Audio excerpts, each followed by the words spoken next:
Starting the segment. Hey YouTube, if you like the video, please like, subscribe, hit that notification bell, comment down below. I very, very much appreciate. And man, this guy right here, we're gonna go over this video, how the radical left teaches racism to kids. So of course with that title, I probably disagree with this. Well, I know I disagree with this. I already watched like halfway through this video, like 9 minutes in, and I disagree with a lot of what this person said. And this person is called Think Before You Sleep. It has 500,000 subscribers. So this channel is way bigger than I am. And the reason why I found this person was because of Vosh. Vosh did like two, 3 videos on this person, but mostly talking about how this person is kind of an incel and giving like really kind of bad dating advice. And I watched it. I don't think this person is that intelligent or that smart at all. And I just saw this video right here and talk about racism. And I know a thing or two about racism. And I disagree with a lot of the shit that he has said in this video. So I do want to go over it. And since it has a lot of views, I do want to debunk this video right here. So let's get this shit started. We are going to be running a race. However, your starting position in this race will be decided by the answers to questions that we are going to be asking you. Sorry, what? It's a joke. Just making sure. Get it? It's a race about racism. It's a joke like the kid said. Well, I am certain that this lady is going to give these kids a fair rendition of the world and won't try to play any manipulative games to make these kids dislike each other based on race. I mean, that would be insane.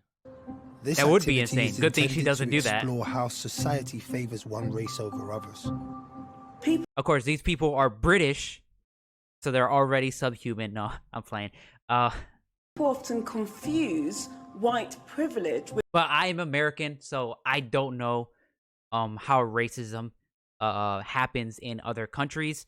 But this person sounds either American or Canadian, and he talks about it like he talks about racism in like America or Canada. So that's where I'm mostly going to respond to. With being wealthy or being rich. People often confuse white privilege with being wealthy or being rich, and it isn't about that. What it's about is the absence of having to live with the consequences of racism. That right there, I disagree with heavily right there. It is true how a lot of people think that being white and wealthy is like white privilege. Is not, because you can have white privilege and be poor as well. But so I agree with her there, but what I disagree with what she is saying is that living with the absence of racism, that is white privilege. I disagree heavily with that. Okay, so first of all, a couple things. The first one is that if you did not know, back then, like when America was still like a new country, Irish people and Italians, 2 white like groups of people, were heavily discriminated against coming into America.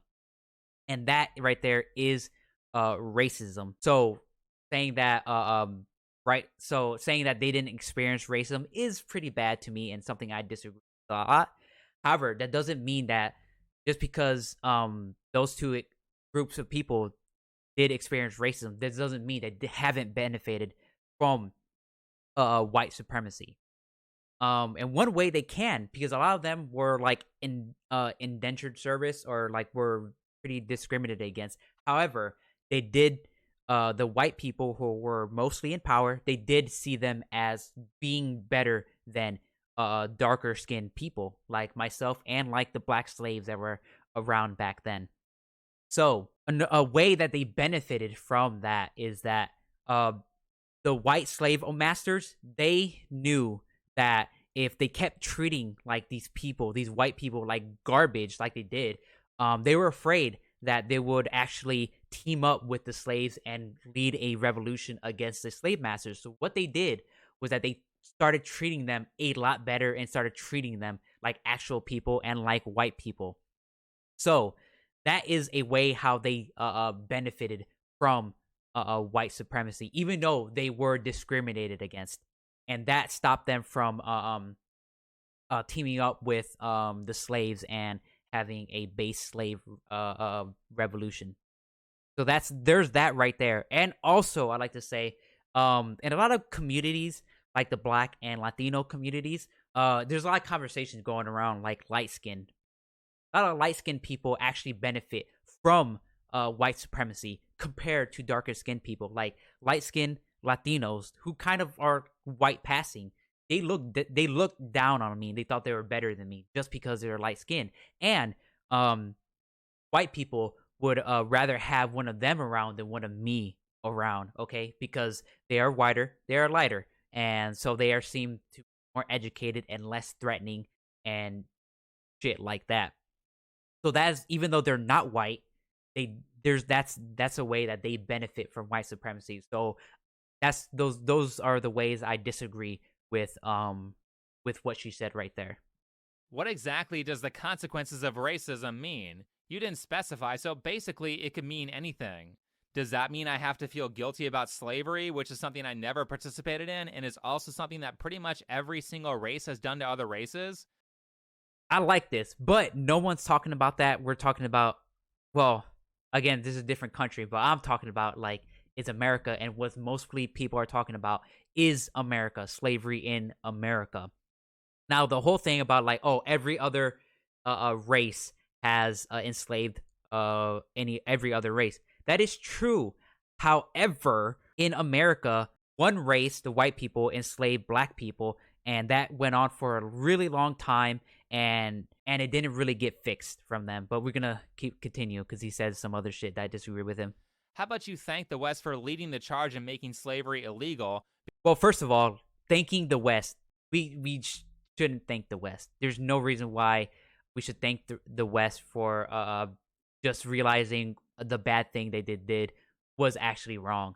Now, first of all, there's that. Second of all, in America, it had to take a civil war to get rid of slavery. So that you acting like the West did it, like, oh man, we just did it, and all of a sudden, like, without any hurry or like, and without any like problems, they just released the slaves.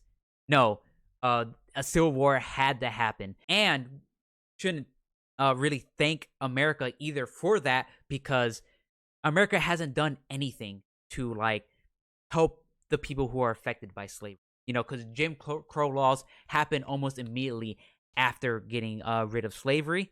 So, and then we fixed that, but then black people are still being hurt by those laws to this day, as we can see, and other groups of people are also being hurt by that. It's like having the West shooting somebody, and then they're like, oh my God, it's wrong. And then like taking them to the hospital and only getting the bullet out and tossing it, and be like, the West like clap their hands. They're like, oh my God, we did our job. We did a good thing, didn't we? But the wound is still there. The person's still bleeding out. You didn't really help them. You took the bullet out, which was like hurting them the most, but the wound is still there, and you didn't patch up the wound. So that person's still bleeding out. So that's the best analogy I can say about slavery in the West. Because there are many other parts of the world where it still exists. Interestingly enough, Japanese Americans were subject to racism in the 1940s. Do you remember when the U.S. government and the media establishment fearmongered everyone into being okay with Japanese people having their property stolen and being thrown into... I like how he says like the establishment and like the media. Yet, conservatives, and I think there were Democrats back then, but it was before the party switched. So the people who would vote for Democrats back then are voting Republican now. So conservatives are the ones that are doing that. And the conservatives are the ones that did that. So trying to blame this on the left is a little weird. Concentration camps? That was around 80 years more recently than slavery, yet Japanese people seem to be doing just fine. So is this really about... There's a couple things on that. Asian hate, still going on. We just had the Stop Asian Hate movement happen like last year. So Japanese and like other Asian people aren't doing just fine on the racism angle. They are doing just fine and doing pretty well on like the economic scale. The reason for that is because you can't really compare Japanese to black people and to Latinos. But first of all, brown Latino people just walk over the border with absolutely nothing and start a new life here. Black people were enslaved, their ancestors enslaved, brought over here, forced to work labor, forced to be bred in a certain way, and like were raped, murdered, killed, and all that shit. Japanese people did face discrimination. However, they live way farther than any other of those other groups. Okay? And so it takes money for Japanese people to come over here. Latino people doesn't really take that much money, but with Japanese people, it takes money. So the Asian people that we get are usually the most wealthiest of those groups. You know, the poorest of the poor of Japanese, Chinese, Filipino people aren't coming over here because they can't afford to come over here. So that's why Asian people are doing well economically. About the consequences of racism, or are you just trying to divide and conquer people? Anyway, let's hear the rules of this game. If the question applies to you, you will take a big step forward. If the answer to the question doesn't apply to you, you stay where you are. Oh wait, I forgot to check who this was made by. Let's see. It looks like it was made by Channel 4. Well, that makes sense. Remember this Channel 4 interview with Jordan Peterson where they spent the whole time strawmanning him? Of course, he's You cited freedom of speech in that. Jordan Why should Peterson your fan. right to freedom of speech trump a trans person's right not to be offended? Because in order to be able to think, you have to risk being offensive. I mean, look at the conversation we're having right now. No, you don't. You absolutely do not. In order to think, you need to risk being offensive. You don't. You don't. Like, what? Like, is every thought like, oh shit, I like peanut butter? Oh my god, that's offensive. Like, that's not happening. No. You know, like you're certainly willing to risk offending me in the pursuit of truth. Why should you have the right to do that? It's been rather uncomfortable. Man, imagine censoring. But one person isn't the same as a whole group of people and denying that whole group of people their right to be themselves. So yeah, that's the difference there. People, firing them, or throwing them in jail because something they said made you uncomfortable. Truth tends to be uncomfortable, so I can think of... Wait, what? You shouldn't fire people for saying something uncomfortable? So if a person walks up and just starts saying slurs to everybody in the office, they shouldn't be fired for that. They're disrupting like the environment, and that's probably going to lead to people working less because they're like distraught that, you know, they got all sorts of slurs thrown at them. So yeah, I feel like they should be fired for that. Nothing that is more authoritarian than that. Let's get more into it, but first, if you like the content you see on this channel, then consider making a donation. Viewer support helps keep me in this. Can Okay, all links we're to my moving audit forward. Fuck you. question. Full disclosure, I'm doing these. Been asked Okay. More sense to do it that way. if you've never been asked where you come from, take a step forward. Okay, I'm white and I've been asked about my racial heritage a ton of times throughout my life. Come on, guy. That's not what she asked, okay? Did you not listen to her? She asked if you've never been asked where you come from. Not your racial heritage, but where you come from. Take a step forward, okay? That's a difference, okay? And me, personally, I don't think I haven't ever asked that question. If I did, I think I would remember. But saying why that's a bad thing, assuming that someone is foreign is bad, because if someone assumed that, if someone asked me, where are you? Where'd you come from? I'd be like, bitch, I'm from America. I'm just as American as you. I'm not a foreigner, okay?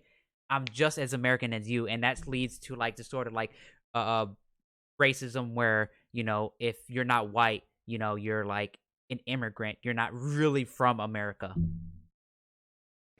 How is this a disadvantage? This question about where you're from is actually a conversation starter. If you have good communication skills and come from a place that's unique, it can make for some really interesting dialogue. And there's a difference between saying coming where you are from versus saying, oh shit, you know, where are your ancestors? Those two things are very different. Interesting dialogue that will make people like you and be way more invested in your success. I'm not sure how small talk is racist because questions like this are an opportunity to show people who you are. But I guess in 5 years, I'm going to be called prejudiced for asking how someone's day is. Question number No. 2. No. If you have ever been the That slippery slope argument. Okay. only person in the room of your race, Me. That's take me. a step I've been in so many classes where I was the only brown person. Oh shit. Actually, the only melanated person in my class. backwards. Everybody else I was with was white. There's been many a times where that has happened. If you aren't racist, why does it matter? People are judged by their merit, not by their skin color. Well, it matters because it could lead to like kind of feeling isolated in a certain way. You shouldn't, but it kind of does. Second of all, if you like in a very like high educated place and you're the only person of color there, you can have like weird like semi-racist shit thrown to you, like, oh man, I didn't know you could talk this well. Like, what? Huh? Why did you assume I couldn't talk well? And shit like that. So that's why it's bad. Color. And by the way, it's the radical left who's trying to bring back judging people by their skin color. When I was Okay. younger, nobody cared about what race you were. In fact, I, as a white person, have been in a room where I was the only white person. Many times. The second job I ever worked was for a company that cleaned hospitals.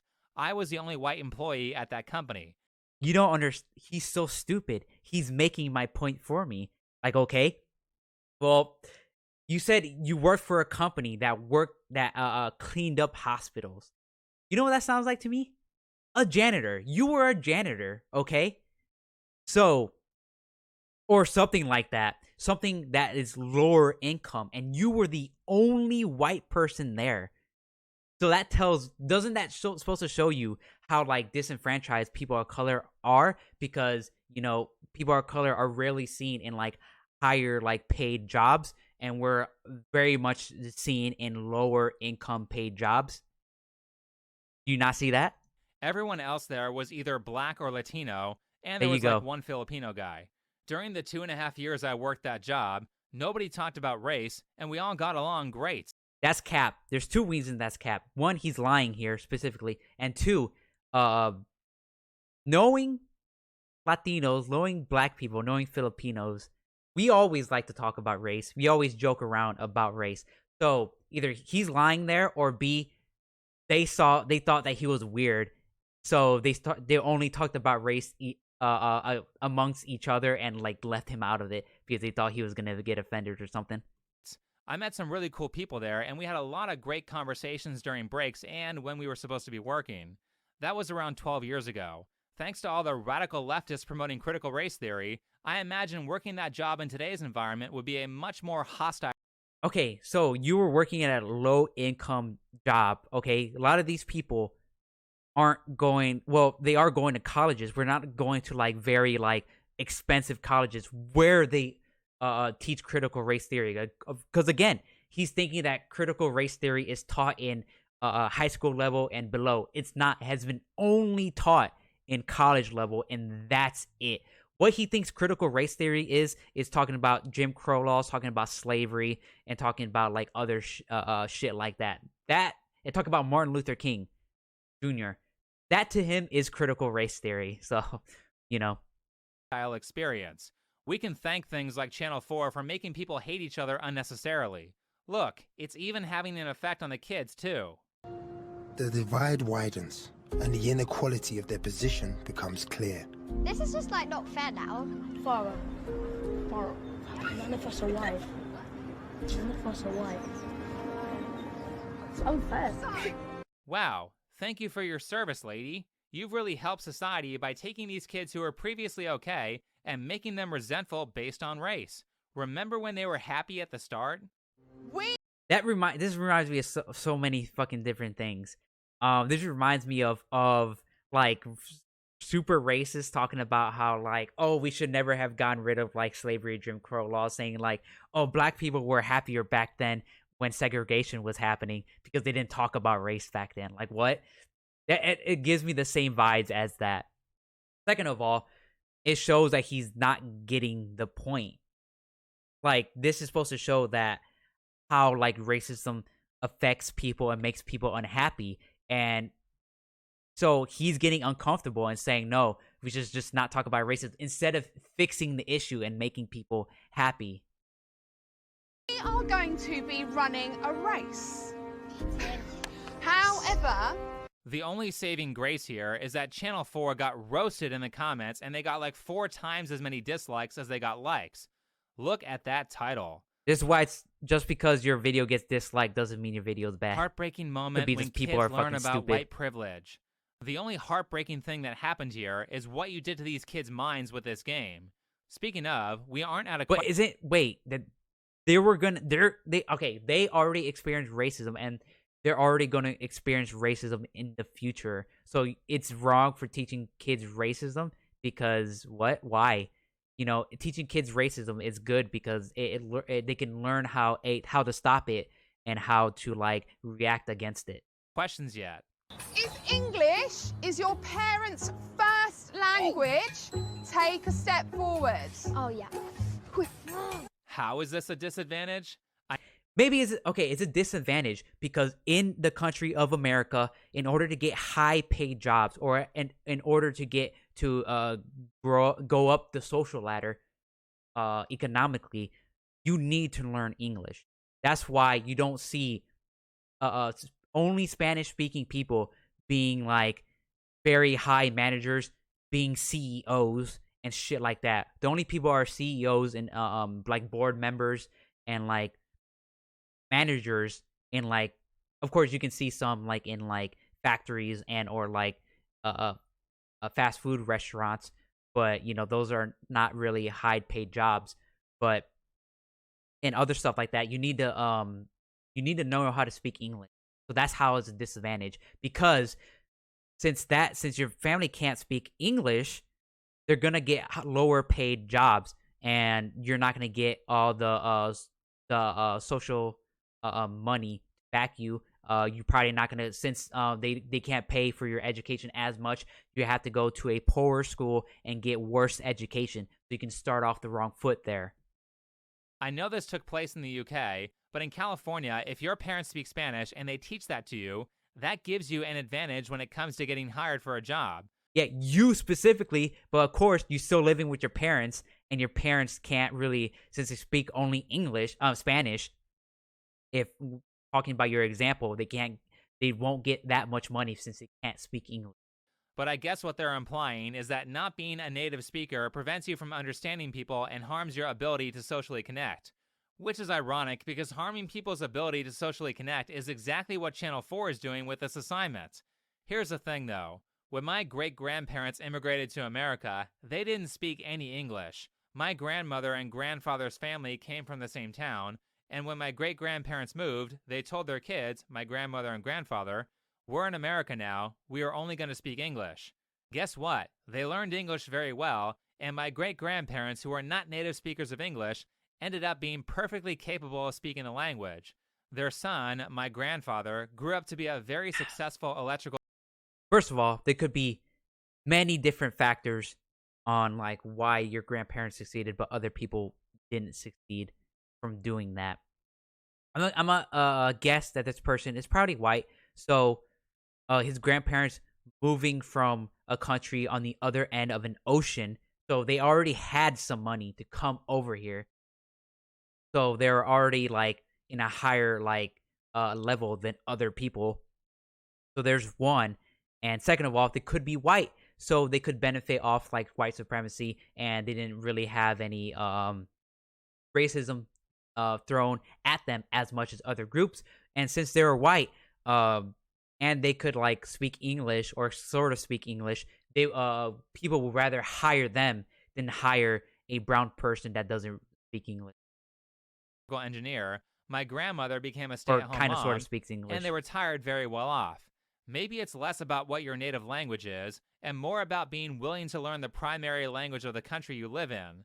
And it's weird how like he was like, okay, it's funny to me because he contradicts himself here, because in the beginning, if you said like, oh, speaking English, how does that help you? And then he tells a story on how speaking English, his grandparents, how they them speaking English helped them later on. So it's weird how he just contradicts himself, but he doesn't understand how he contradicted himself. He's like double thinking right now. It's insane. This guy's actually stupid. Philosophy that Channel 4 and leftists promote is absolutely cancerous to the people they are claiming to help, and is probably largely perpetuated by people who have never seriously studied a second language before. The worst thing... Seriously studying a second language is very difficult, okay? That takes money, that takes time, and that takes means that a lot of people do not have, especially if you don't know how to speak English. For a non-native speaker of English is to have things like all the signs written in 3 different languages so that they aren't forced to learn the language. If you know anything about language acquisition, then you know that if you really want to learn, you need to put yourself in an environment where you have no other options but to learn the language. Otherwise, you'll revert back to your native language at every opportunity, and you'll learn nothing. If anything is preventing people who don't speak English natively from succeeding, it's the radical leftist ideology that keeps giving these people cop-outs so that they don't have to learn the language, which forces these people into ghettos where they can only interact with people who speak their language. You don't. It's funny how it says that, but you know, it's not like the government or like banks didn't like gentrify people into ghettos, didn't redline them into ghettos, and it's all the immigrants and all the colored people's fault for putting themselves in ghettos. Instead of having access to the rest of the country. Tell me, are you going to have more job opportunities if you can only speak to the small number of people who speak your language? Or are you going to have more job options if you speak a language that will allow you to communicate with the entire country? Again, he says that right here. You heard what he said. I'm playing that back. More job opportunities if you can only speak to the small number of people who speak your language? Or are you going to have more job options if you speak a language that will allow you to communicate with the entire country? All right, 821. Let's go back to the first part of this and hear what he says. Spanish, and they teach that. I know this took place in the UK. Oh, yeah. How is this a disadvantage? How is this a disadvantage? Yet he talks about how that is a disadvantage right here. Insane. Actually stupid. Actually As I've brain said dead. Many times before, the radical leftists who promote this stuff are not your friends. Sorry this is kind of a big rant, but this bugs the crap out of me, particularly in a time where it's cheaper and easier than ever to learn a new language. Everything is free. You can learn English for free on YouTube and practice by walking outside. Well, first of all, learning a language on YouTube is kind of like not really that good because you don't know if the people who are making the YouTube videos are just bullshitting you or telling lies. You can think that you learn like, oh, this fantastic new language, and you go to that place and you start speaking that language, and either the person on the YouTube channel doesn't like speak right, or it's not like saying the words correctly, so it's very hard for the native speakers to actually understand you, or B, you think words mean this, but they actually mean this instead, and shit like that. Like you don't know if like the YouTube people are like fucking you over or not. They're not like a professional linguist and shit like that. That's not just English, by the way. You can find language resources these days for most languages either for free or at a very low cost. And before I get called a racist, know that I've been learning Japanese for a number of years and I am very close to conversational fluency. First of all, this guy has a YouTube channel which has 500,000 views, so this guy should have some decent money, okay? So comparing yourself to a very poor immigrant that just moved here is not the same. It's not. I'm sorry. It's not. So I know exactly how much work it takes to learn a second language. It's just so stupid because I'm trying to teach people lessons that will pull them out of poverty, yet in response, the radical left calls me racist, which keeps those people down, and somehow the people on the radical left are the good guys. Okay, rant over. Last question. If you have never had to be worried about your family being stopped and searched, take a step forward. I don't get worried about if people ask me to stop and search. Who isn't nervous around the police? That's not what she asked. She asked, "Are you worried about your if you're worried about your family's getting stopped and searched?" Of course, again, he's not even like actually like trying to go into answering the question that the person asked. Police have been trained by the government to do tons of illegal stuff and trick you into giving up your rights. The Zoomers won't know this, but back in 2012... Again, he's going on a rant that doesn't make any sense because the person just says, your family being stopped, or you're scared that your family being stopped and searched. And a lot of white kids say that they're not scared of being stopped and searched. Yet he's going on this rant about police doing illegal shit. 2013, 2014, there was a very legitimate movement for police reform. This It's called movement Black Lives not only Matter. pointed out all the illegal and immoral stuff that cops do, but it was also teaching people how to interact with cops so that cops can't step all over your rights and so that you remain safe during a police encounter. You don't like getting stopped and searched? Did you know that in America, that's illegal if you don't give them consent? Police can't stop and search you without probable cause or a warrant. Guess what? You knew that. I know that. But you know what? That leads to your education and depends on what kind of school you go to because of how much money your parents make. A low-income person in like an inner-city school would probably not know that from their school. You know, their school probably wouldn't teach that because, you know, the school is underfunded. They don't really have the means to like talk about that stuff. They need to talk about like math and geometry and shit like that. That goes to your education and that goes towards poverty and like race. But they can certainly trick you into a legal gray area by saying things like, stop right there. They may not have the legal authority to stop you, but if you comply or don't refuse to stop, then it doesn't matter. They can also say, can I search you? Or, I'm going to search you now. If you comply after one of those is said, then you have given up your Fourth Amendment protection against searches. You can stop them from doing this or get them into a lot of legal trouble by saying, am I being detained or am I free to go? Or by saying, I don't consent to searches.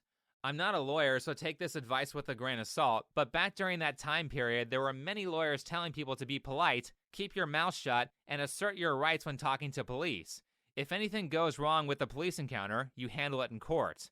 This information helps ensure that police stick to their job, which is stopping criminals, not pestering people who have done nothing wrong. Do you know what stopped police reform and stopped people from...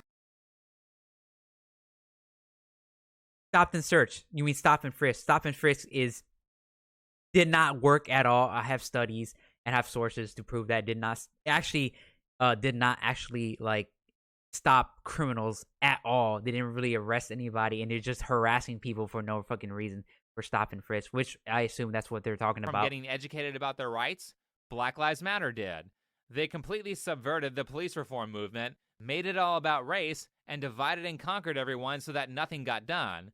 Then, in 2020, proceeded to... That is true, though. The only thing that was true that nothing got done, sadly. That was the only thing that was true with what he said. Caused tons of damage to minority neighborhoods that they claimed to be helping. As I said, these people are not your friends.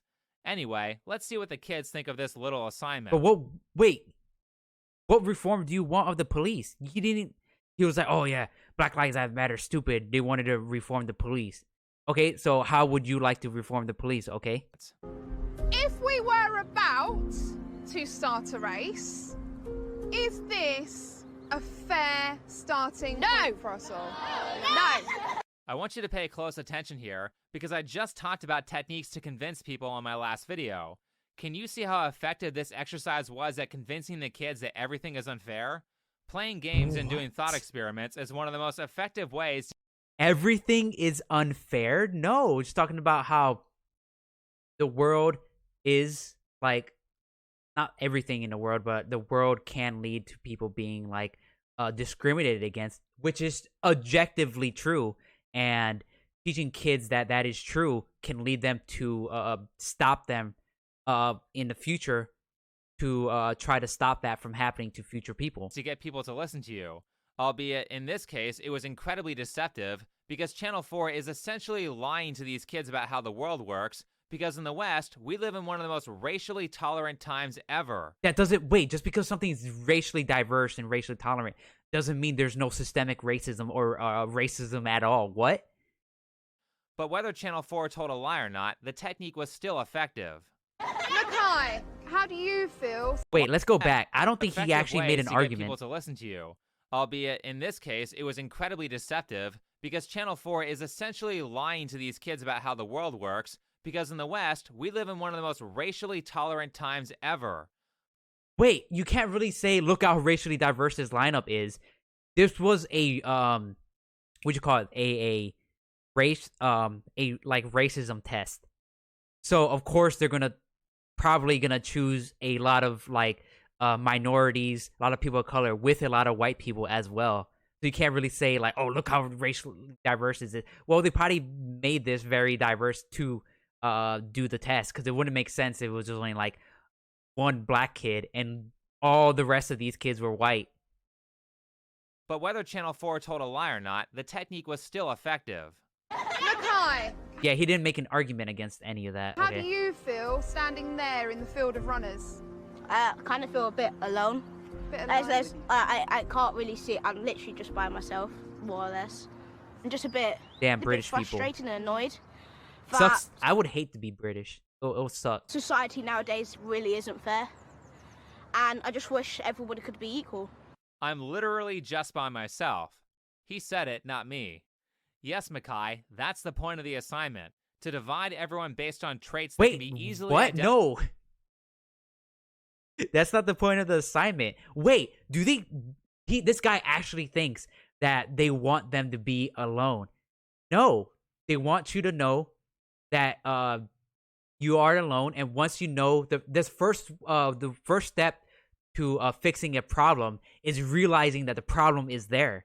That's what the test is for, is wanting the kids to know that a problem is there and they need to fix it, or that the world needs to fix the problem.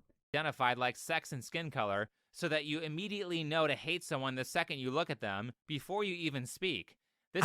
Do any of these kids? Wait, he says like these kids hate white people now, the straight white male, but none of these kids ever say that they hate white people now.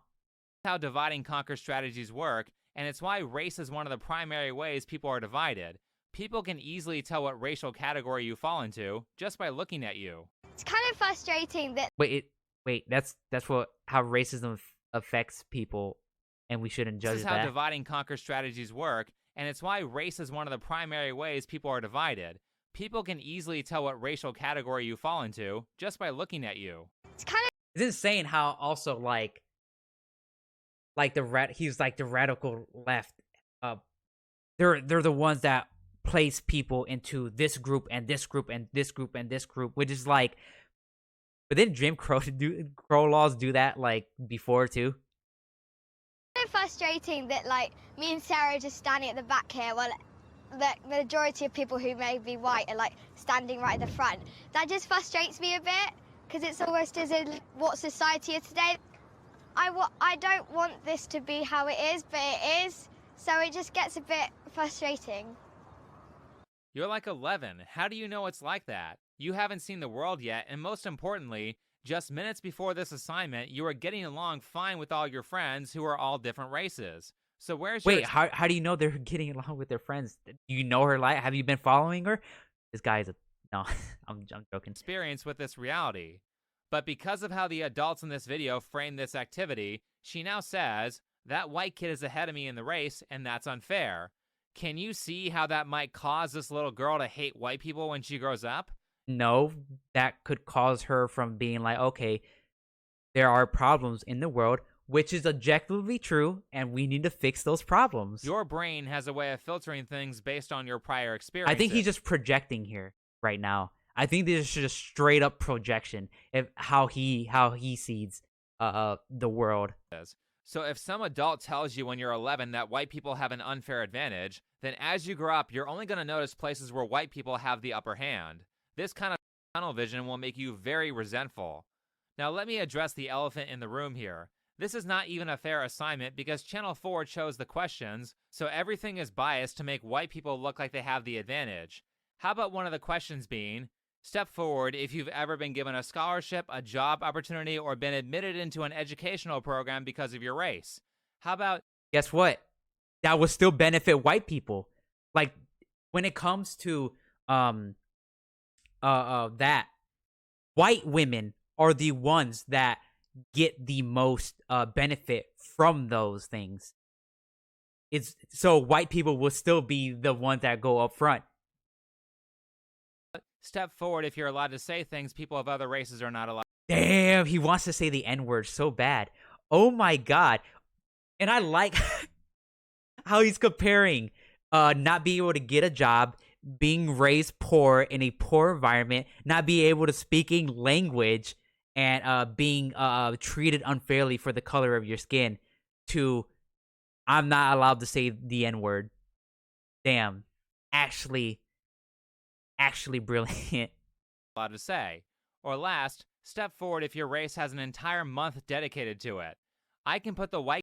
You know why Black History Month needs a month? Because we don't talk about Black history at all. We only talk about white history every month. If we don't talk about Black... And we don't even talk about Black history every day of Black History Month. We talk about White History Month 12 months of the year, which is every single month. What are you talking about? White people don't need a white history month because every month is White History Month. White kids at the back of the line just by changing the prompts, which makes this assignment completely guided by bias. The kids weren't given a game where they can discover their own answers. They were instead given a game where, unless you have a lot of life experience and... There you go. That's how racism is, and that's how white supremacy hurts people. Discover their own answers. You don't get to choose how your life well, you can, but it does harm you. Depends on the color of your skin. You don't get to choose your color of your skin, but depends on your color of your skin, depends on how like racism will affect you and how much it would affect you. And completely guided by bias. The kids weren't given a game. So racism and white supremacy is regarded by bias. Where they can discover their own answers. They were instead given a game. We need a CIA History Month in which Americans learn about their favorite government agency. For real. Talking about how like the CIA fucked over so many other countries. Based. But yeah, this guy is actually stupid. Where he doesn't understand racism. He doesn't. And can offer a contrary opinion. The only conclusion to this assignment is that white people have an unfair advantage everywhere. Henry, how are you feeling being right at the very front? It feels quite weird because if you think about it, I think all of us should be at the same point, but sadly the questions, the ways that they were put didn't favour some people, which I think is quite unfair. So now we have a group of kids who are resentful and a young white kid who has been made responsible for the inequality. What? And now feels... When? What? When did the teacher ever say, hey, white kid, you're responsible for all this. Why did you make all of them move to the back of the fucking line? When did she ever say that? Huh? No. What? Guilty for something he didn't do. Perfect. That's exactly what the radical left and the establishment want, because it keeps us from uniting against the real powers who are screwing us over. The establishment has found a way to have us argue over arbitrary nonsense like race, which is something that we have no control over. People shouldn't be made to feel... That's why we should fight against racism, because people don't have any control over their race. ...inferior or guilty because of the situation they were born into, but that's exactly what this Channel 4 assignment did. Ultimately, to fight this divide and conquer strategy, we have to work things in reverse. The strategy of the establishment is to convince us to find reasons to hate each other, which is very antisocial behavior. To counteract that, we need to find reasons to get along. That's why this practice of finding common ground in debate is so important. If debate is just about what we don't like about each other, then all it will do is make the problem worse. Which means every single time you have an argument with someone, you need to be actively looking for places where you agree. I hate this, like, centrist mindset, because it's like one group of people wants to fucking kill minorities. The other group of people, minorities, they just want equal rights. You know what? We should find a compromise between these two. No. What? No, we should fuck the people who want to kill all the minorities and give minorities equal rights. I hate this centrist mindset. Even if you don't fully agree on the main topic. Now, it's fine to point out the negatives when things... Because one, like, again, and I can go give another example that doesn't involve race. Climate change. Some people believe that we need to give... we need to stop climate change that's gonna impact the world and destroy like our way of life. Those people are scientists, and those people live in reality. The other group of people don't think climate change exists. They don't live in reality. They're just wrong, objectively wrong. You can't find a compromise between these two groups. One lives in reality, the other one doesn't. So again, this centrist mindset is so stupid. Going wrong. But if all you do is look for negativity, then you're going to find yourself destroying your personal relationships, and you'll end up very socially isolated. You need to make an effort to find positive things about people. I try to do that in every video. Believe it or not, I even did it in this one. I don't like what Channel 4 did, but I did give them points for very effectively convincing the children of their viewpoint. That tiny bit of nuance is important. It's not going to change my opinion on the moral character of Channel 4, but this practice— Wait, what? That's not really nuance. It's just like, oh, they indoctrinated these children, oh my god, into believing that white people are the worst things in the world, that they need to kill all white people. That's not nuance, dog. Just of finding people's positive traits is important because there are a ton of people in real life who fall into a gray area. So is nuance okay? Like conservatives say, like the Don't Say Gay bill is like the anti-grooming bill, and like and a gay person just saying I'm gay is grooming kids. That's the nuanced position. Okay. Who you may be dismissing because you have only looked at the characteristics they have that offend you. If that doesn't describe the current political divide, then I don't know what does. How many people have dissolved friendships or ostracized family members, completely forgetting all the good things those people have done, simply because they voted for the wrong political candidate? What? I think that's perfectly reasonable. If a person that you were friends with or your family member voted for a presidential candidate who pledged to make your life worse by taking your human rights away, I think it's perfectly reasonable to cut those people off. Don't be like that. Look for the good in people, even in those you hate. But with that said, I think that's enough for this video. So if you liked it— I think you should probably talk to them and say why they're wrong for that. But it's not it. I don't like say people are wrong for that because it's not everybody's job to do that, you know. hit the like button, subscribe if you're new, Actually, comment and brain dead. share. This If video you would was like to— dog shit.